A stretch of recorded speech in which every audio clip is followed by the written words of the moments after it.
Welcome back to the Wendy's Tournament Tip-Off Show, presented by your local Pick and Save stores. I'm Mike McGivern, alongside Coach Sid from St. Francis. Hey, Sid, before we start breaking down Division III, they made a change. WIAA made a change a few years ago where they are now reseeding after you get to the Final Four, and I think that's a really good move for them. Rather than having different areas and you're going to play against this area, they reseed it. And I think by doing that, it gives you a really good idea who the 1-2, you don't know coming in, for that matter.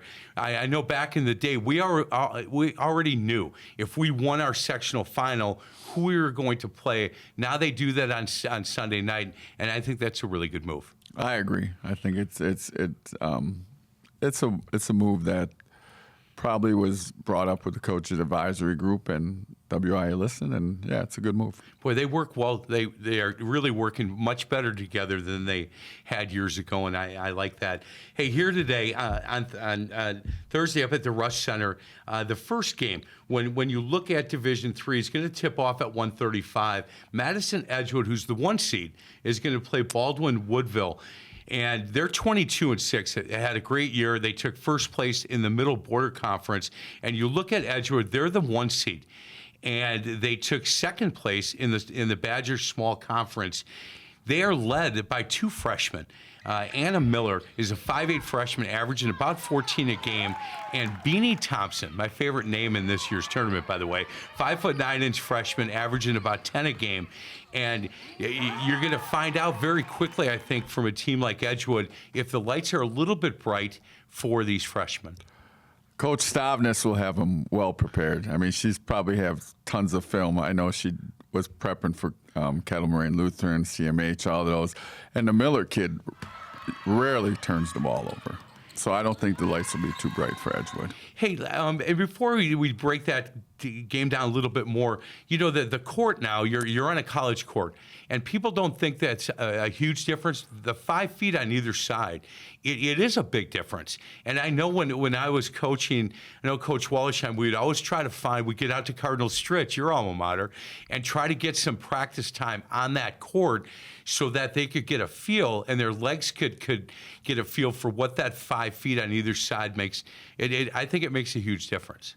I'm sure it does, especially teams that press, run. It's that extra 10 feet makes a big difference. Coach Stavnes, too, I mean, if you look at their trail to get there, they just knocked off a Waupun team that's defended state champ with 3 Division I players on it to get there, and also beat a good Edgerton and Prairie du Chien. They've had a tough road. Yeah, so that lights aren't going to be too bright for those freshmen. They also have a junior that is averaging 11 a game, and then a senior that's averaging about 8 a game. So that team, I think, is certainly in the future is going to be one that teams are going to have to reckon with after 15 minutes after that game. Xavier against Kettle Moraine Lutheran, and I have a ton of Xavier stories. When I was coaching at Dominican, we always seemed to play those guys, and very competitive.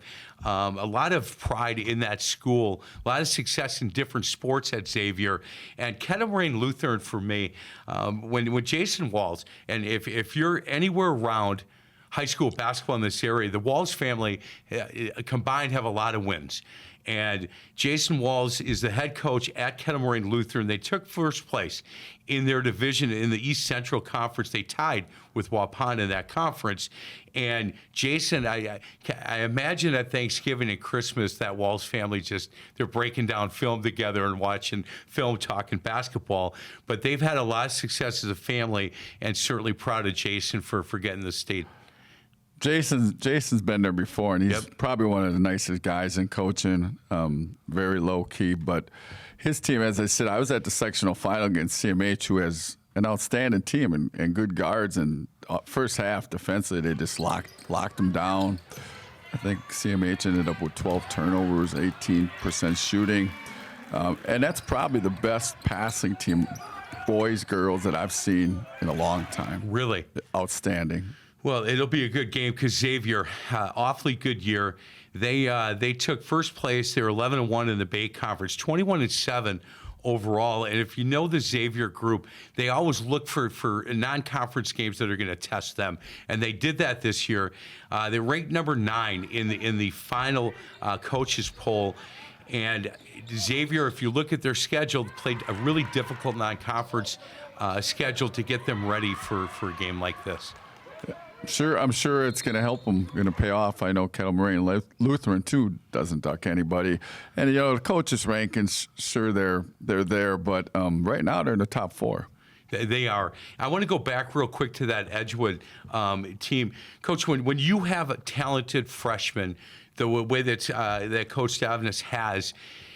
Early on, you know them when they're in 8th grade for the most part. So you know that as they start to come through, we're going to have some success. We always try to ease these freshmen in at places that I coached because you've got juniors and seniors that have been part of the program for a long time. But what happens is it's very apparent early on that these freshmen can play at this level, and I think the more they're accepted by the upperclassmen, the easier that transition is. Definitely. I think in the Edgewood community, too, that's a pretty tight-knit. So she's known for a while. And the kids know, the older kids know if a kid can play, they're going to be accepted. Yeah, they start playing, in the summertime. And if they're playing with the varsity team and they can play, it's interesting, too, because Xavier has a freshman who's averaging 10 or 11 a game. And throughout some of these teams that we're talking about, we get to Division I. One of the best players I've seen is a sophomore. And I asked their coach about that, and he said, look, it becomes so apparent that everybody in the program knows. And I think that probably is what happened at Edgewood. And programs like that, their future is just so bright. It really is. Hey, Coach, we're going to get to a break.